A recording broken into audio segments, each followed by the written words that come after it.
seem like a major tourist area. There aren't miles of concrete hotels. It's still green, in many places very green.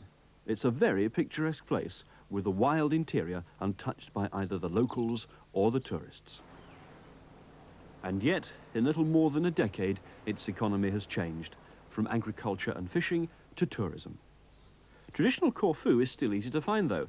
Away from the narrow coastal strip, the locals continue to lead a very simple way of life. About 90,000 people live on the island, though in the summer the locals are almost outnumbered by the tourists. And the vast majority of these tourists are British. We virtually dominate all the resorts.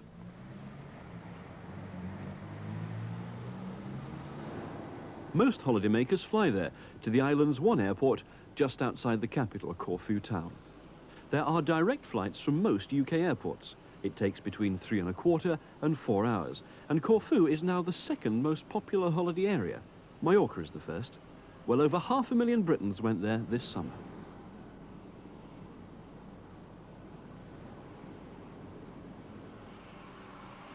Yet the airport hasn't kept pace with that influx.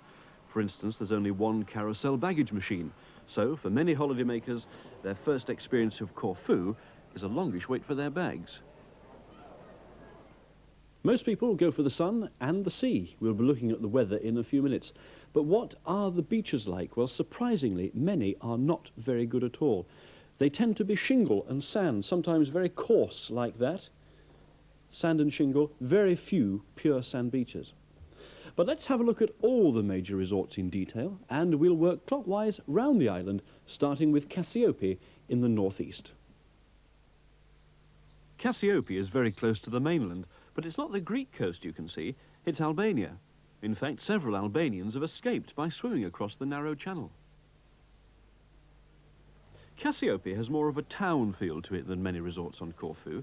It has a central square, surrounded by plenty of bars and shops.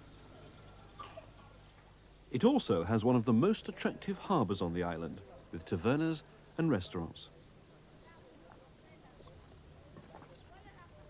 It's a pleasant place to sit during the day and watch the world go by, including the boats bringing day trippers from other resorts.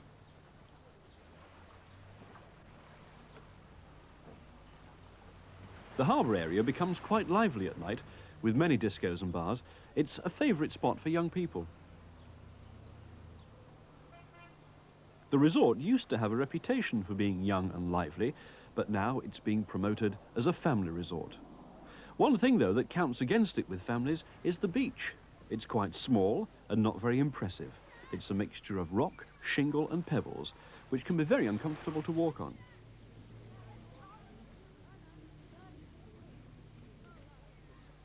There's not much in the way of facilities either, but you can hire sunbeds and pedalows. The countryside in this part of Corfu is very pretty, and if you're into walking, Cassiopeia would make a good base. Plus point of the resort is that it's got character, but don't expect too much from the beach. To the south is Ipsos. Ipsos and its smaller neighbour, Pergi, are in a wide bay. They're built along the coast road and merge into each other. The road runs directly behind a narrow strip of shingle beach. The sea has a tendency to be murky here. There is no real centre to either resort, just a straggle of shops, tavernas and discos serving the many self-catering holidaymakers that come here. Though there is a French Club Méditerranée nearby, the resort itself is full of British and is very popular with teenagers. And the shallow sea means there's safe bathing for children. It's good for water sports, as well as water scootering, there's paragliding, windsurfing and water skiing.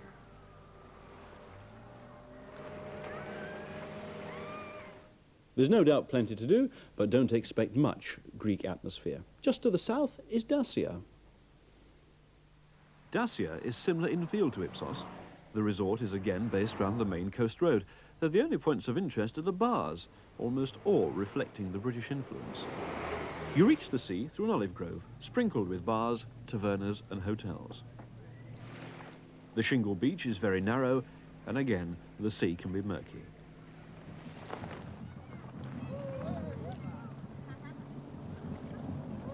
However, it's an excellent spot for water sports. Dacia is equally popular with young people and families, though the beach gets very crowded.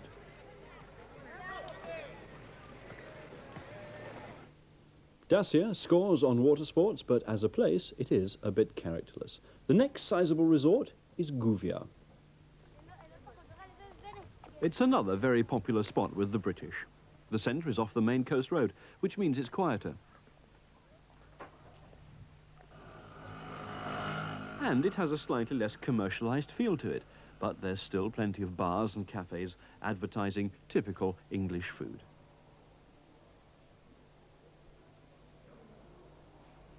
The beach here is in a small bay. It's man-made, of pebbles. The man hiring sunbeds does very nicely, as most people seem to find the stones uncomfortable to lie on all day. Again, the sea can be murky here, and there's also weed in places, but it's shallow and very safe for bathing.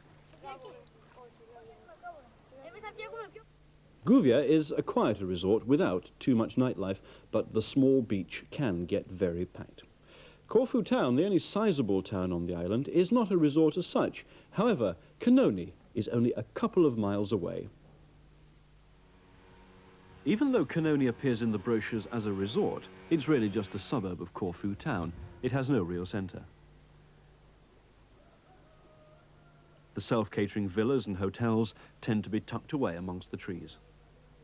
Shops and tavernas are strung out along a one-way road that winds through the area, though for a greater choice, Corfu Town is close enough to walk.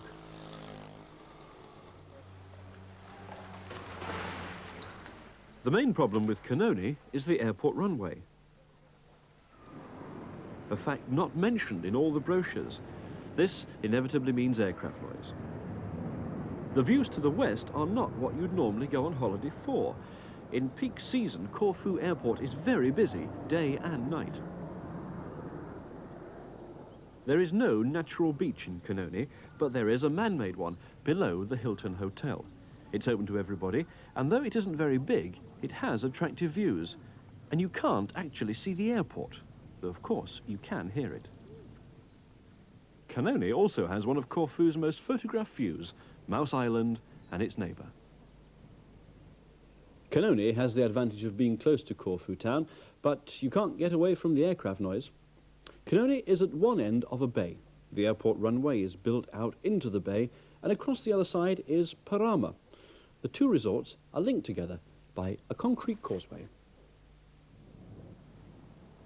Parama suffers from some aircraft noise, though it's nothing like as bad as Canoni. The accommodation here is a mixture of self-catering villas and hotels. The centre of the resort is again a string of shops and bars built along a very busy coast road. The land here is hilly, and all along the coast, flights of steps link the resort with the sea, so it may not be suitable for the elderly.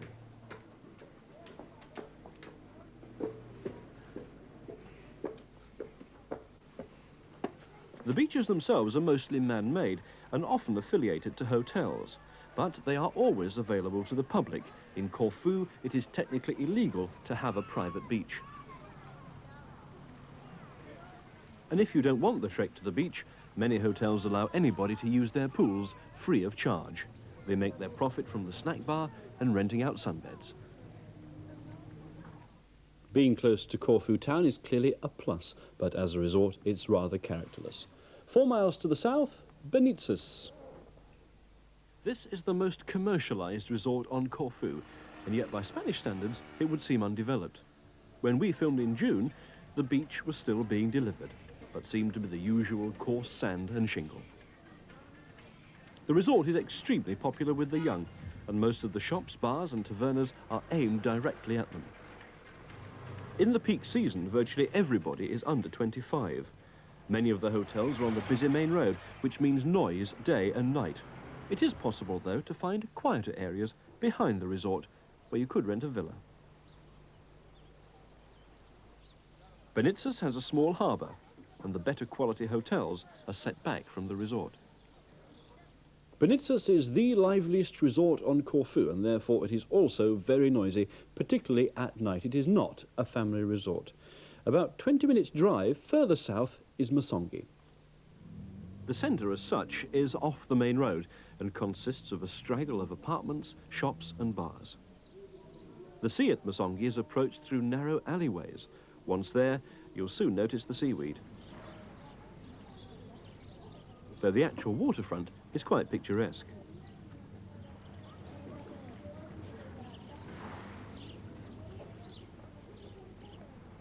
The beach is a mixture of sand and stones, some of which need to be removed to make a comfortable place for sunbathing. It's a quiet beach with a rather sleepy feel to it. The resort itself is dominated by the Musongi Beach Hotel, Corfu's largest, with 1,800 beds. Almost all the guests are British.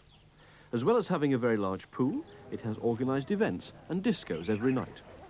The beach in front of the hotel is equally organised, from the parasols to the children's games. The plus point for Musongi is that it's quiet, but there's no real centre to it. The most southerly resort is Kavos.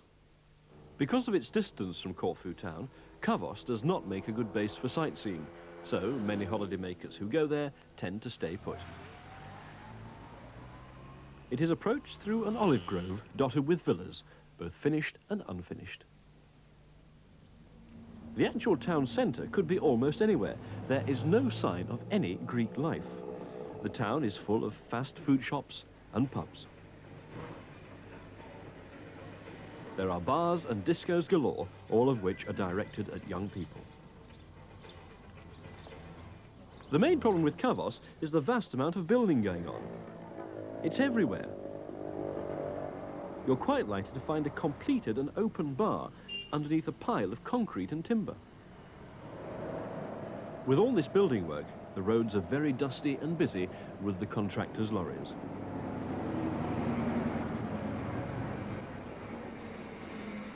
The streets are also very narrow in places, which might meet some quick dodging into shop doorways.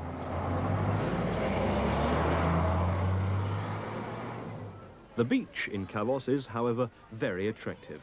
Unlike the rest of the east coast, it's a natural sandy beach. Although it's wide, it still gets crowded near the centre. Most of the holidaymakers are British. The beach has plenty of facilities and there are jetties for all the popular water sports.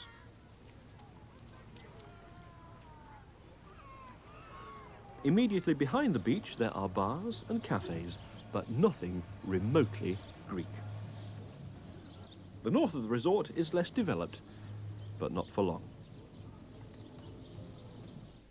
Kavos rates one of the best beaches in Corfu, but as a resort it has little Greek atmosphere. The west coast is still relatively undeveloped, but there are a couple of sizable resorts. Firstly, Glyfada. The setting is very beautiful, in a sweeping bay with a sandy beach and clean sea. Being on the less sheltered west coast, there's often more of a breeze, and the sea is more challenging for water sports.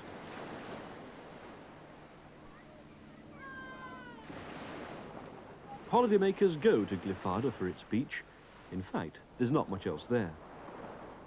No town centre, nor much in the way of beach bars or tavernas. Most of the entertainment is centred around the Grand Glyfada Hotel at one end of the beach. What the brochures don't show are the new apartments now being built that will undoubtedly change the character of the place. Glyfada's idyllic days are numbered. Glyfada's appeal is its beautiful setting, but don't expect to find much to do there. The other sizable resort is Paleo to the north.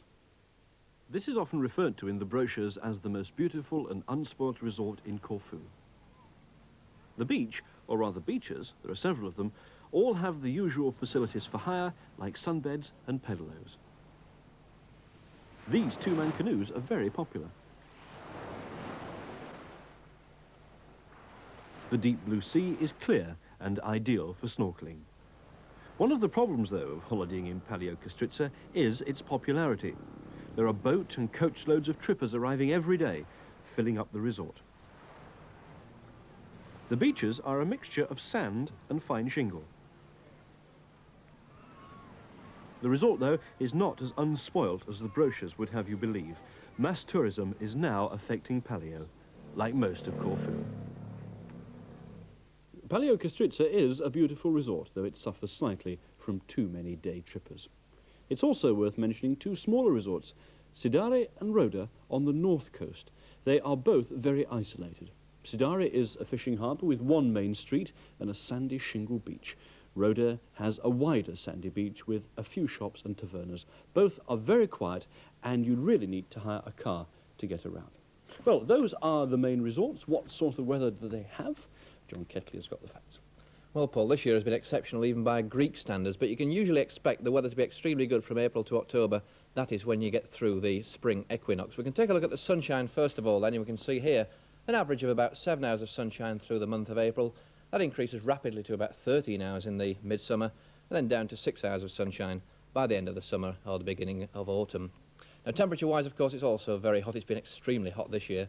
But at the beginning of April, we can expect temperatures around about 19 degrees, which is typical of Britain about 2 months later, early June, really. Then about 31 degrees in the midsummer months, that's 88 degrees Fahrenheit, tailing off to 23 degrees when you get through to September, October time. Presumably they have a rainy season.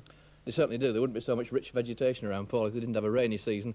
But it's really the winter months when you can expect all the rain. The 6 months of summer are really quite dry. You can see here almost 200 millimetres of rain in January. And then in the 4 months of summer, you can see only about 12 rainy days in actual fact. Very little rain at all. And it gets up to about 10 inches in December. And in fact, the total for the whole year in this area is about 54 inches of rain. And would you believe it, that's about the equivalent of the rainfall in Buxton in Derbyshire. When does the good weather end? How late can you push it? Well, the weather's got a canny knack of knowing when to change from summer to autumn, and I always reckon the end of September, early October is the big changeover. This year we had temperatures of about 37 degrees in mid-September, and they dropped off quite steadily to the end of the month. They picked up a little bit into October to about 23 or 24 degrees, but can you see those two major troughs round about the end of September into early October? They, in fact, were quite rainy days with some quite severe thunderstorms, actually. Now, we've seen that water sports are very important. When does the sea get warm enough? Well, it's certainly a bit chilly in April. That's about 15.5 degrees then. It's a bit too chilly for me, wimps like myself. But nevertheless, it does pick up quite nicely to the end of August into early September. About 25 degrees then, that's 77 degrees Fahrenheit. And even into October or November, it's still quite warm for bathing.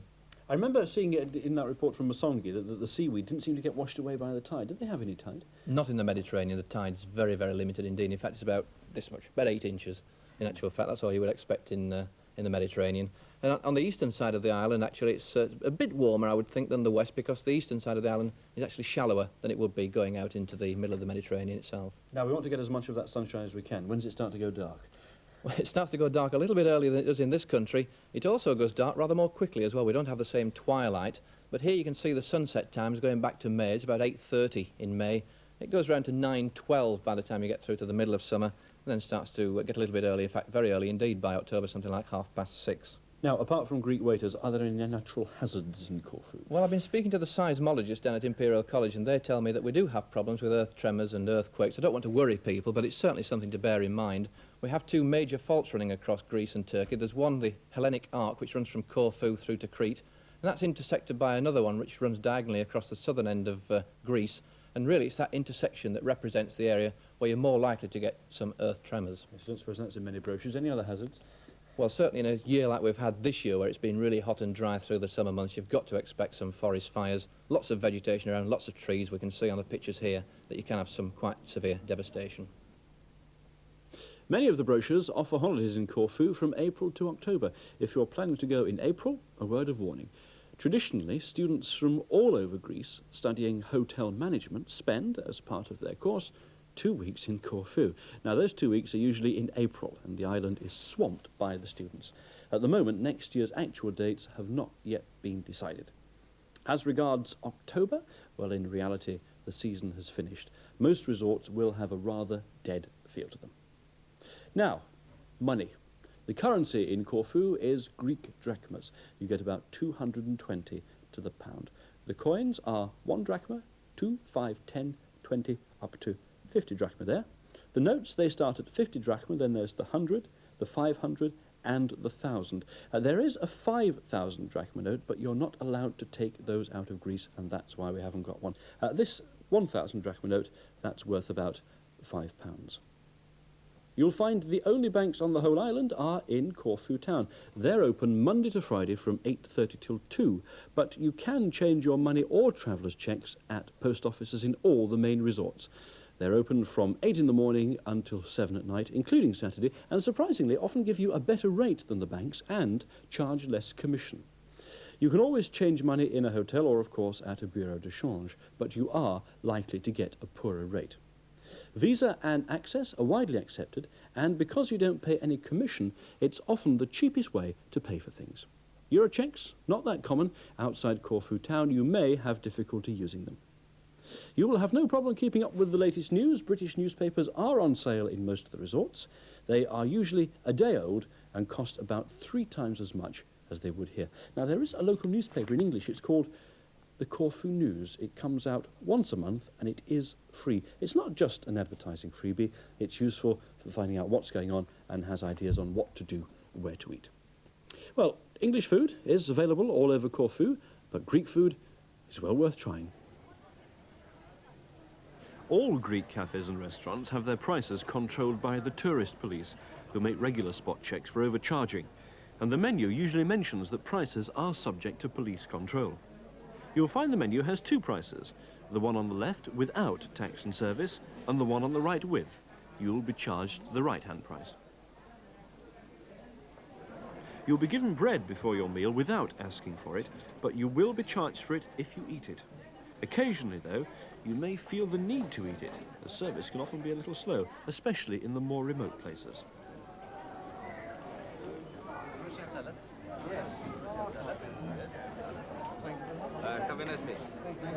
The Greek starters are well worth trying, like tzatziki, taramasalata, Russian salad and aubergine dip. The idea is to get a selection and all dig in. Surprisingly for an island, the fish in Corfu is very expensive. Fishing is now a dying trade. If you do order fish, remember that the prices quoted are by weight, so try to choose one for yourself, or you might end up paying for Moby Dick. That one will be fine. Yes. Thank you very much. Thank you. Good, isn't it? As for the other main courses, the most famous is moussaka, which is served all over the island. Did you have sofrito? Sofrito. And you have moussaka. It's a veal pasticciata with tomato sauce. And I'll try a little bit. But one tip about eating moussaka, have it at lunchtime when it's been freshly made.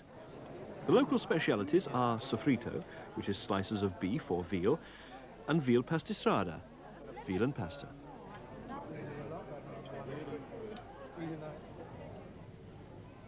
If you go in May or June, there are wild strawberries available, called frauli.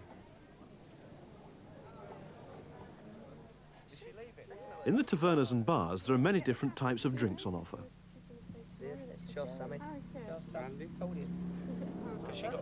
Beer is quite cheap, but well-known brands of spirits are expensive at 300 drachmas, £1.50 a measure. The ones made locally under licence are better value. Bottled beer is often cheaper than draft, as draft beer is likely to be a brand name and therefore more expensive. The bottles are quite big and hold half a litre. Metaxa brandy is cheap, about 70 pence a measure, and the measures are enormous. The local firewater is ouzo, which costs about 30 pence and is served with a glass of water for obvious reasons. Local wine is very reasonably priced. The best known ones are Retsina and Domestica, but there are other kinds available like Bukhari and Robella. What if you prefer water? Can you drink it? The authorities say yes, but to be on the safe side, you can always drink bottled water. It's widely available and costs 60 drachmas, that's about 30 pence. If you've not been to Greece before, you may well find the lavatories a bit of a surprise. You are not expected to put paper down the loo. If you do, the whole system may well block up. Instead, you will find a container alongside, and that's where the paper goes. It's worth stressing that medical facilities in Corfu are very poor by our standards, and medical insurance is really essential. You need not, though, be too worried about being mugged in Corfu. There's very little crime against tourists, and what there is tends often to be from other tourists, usually drunks. Now, where to go for a day out? Well, Paleo Kastritsa, as we mentioned earlier, is a favourite excursion. Given the setting, it's easy to see why. For most people, their first view of the west coast is from high in the mountains. Every day, hundreds of tourists make the coach trip across the island. From Corfu Town, it takes just under an hour, even though, as the bird flies, it's only 12 miles or so. Most stop at the Bella Vista, but don't expect food unless you're a king. Nowadays, only drinks are served. But the view is stunning, undoubtedly one of the best in Corfu. Another popular excursion is to go on the water. There are day trips to Paxos, the next island to the south, from both Corfu Town and Benice. It takes about 3 hours each way. You'll usually find it far cheaper to book your own crossing rather than buy it from a tour operator. Or you can take the regular ferry that runs every hour from Corfu Town to the mainland. That crossing takes just under 2 hours and costs about 300 drachmas, £1.50. But the one trip that almost all tourists take is to Corfu Town. Unlike anywhere else on Corfu, this has the feel of a real town and is clearly the capital of the island. Many of the buildings still reflect the former influence of Venice. The horse and traps are known as Victorias and will take you on a round trip of the sights, including Canoni and views of Mouse Island. It takes about 45 minutes and they charge 2,000 to 3,000 drachmas. That's 10 to 15 pounds.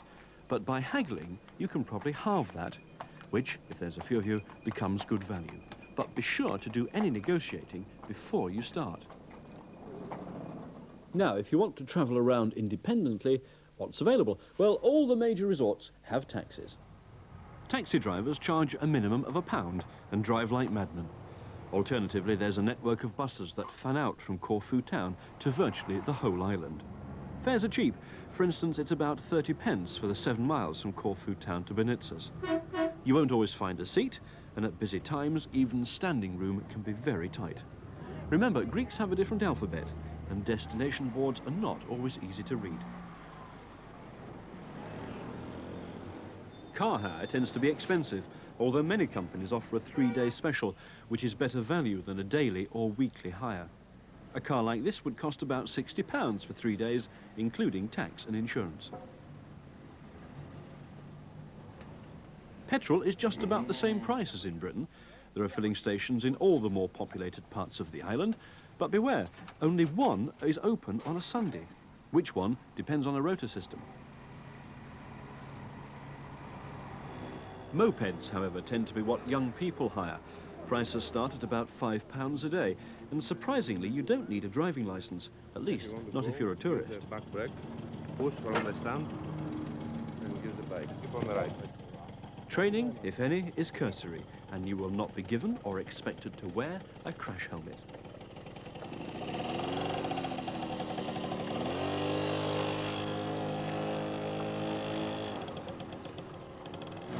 The roadworthiness of these bikes varies enormously, particularly the lights. They often don't work at all.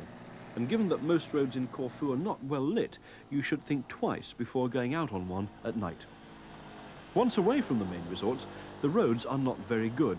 Though they're usually surfaced, they have a fair sprinkling of potholes and the occasional boulder to avoid. But the main cause of accidents seems to be loose gravel on the road surface.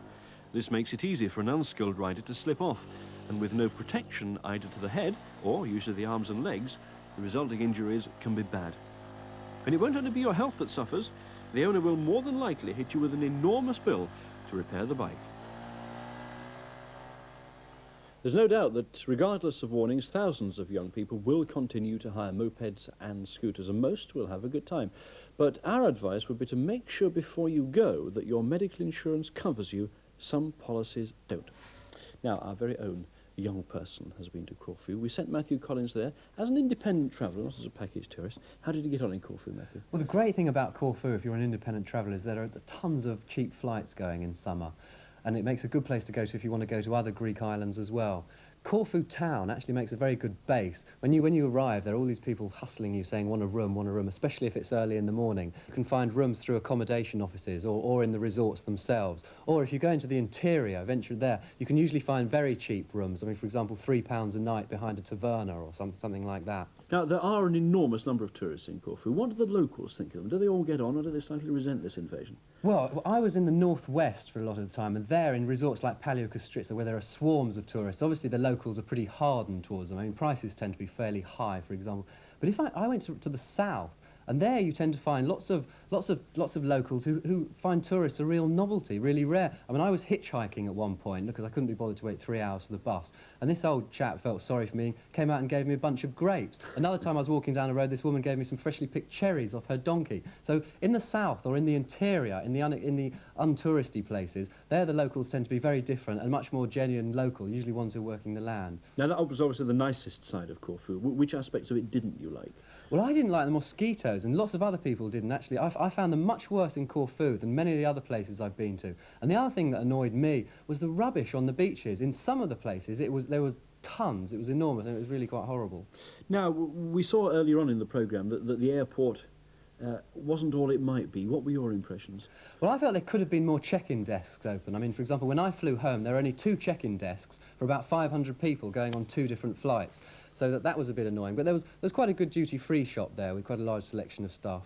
Now, if you were sending your mother off to Corfu, for example, let's say for the sake of argument she'd never been before, I mean, what advice would you give her? What would be the tips that already haven't cropped up in the programme? Well, first of all, say when she's having breakfast, if she wanted a coffee, she'd have to make sure she asked for the right thing, because if you just ask for a coffee in Corfu, you'll usually get a Greek coffee, which is quite powdery and bitter. If you want what's like a normal coffee, you actually have to say, could I have a Nescafe? And there you'll get a cup of hot water, a sachet of coffee and some condensed milk and a bit of sugar.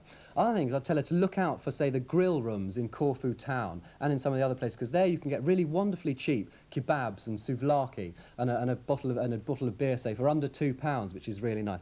I think if you're going into a resort, make sure you take a torch, because the roads generally have no pavements, and so it's very, very hard to be seen by some of the cars and the motorbikes. And thirdly, if you're stuck in Corfu and have got nothing to do, then it's worth popping into the cinema, because most of the film's in English and they're very cheap. Yeah, is that a present you've brought me back?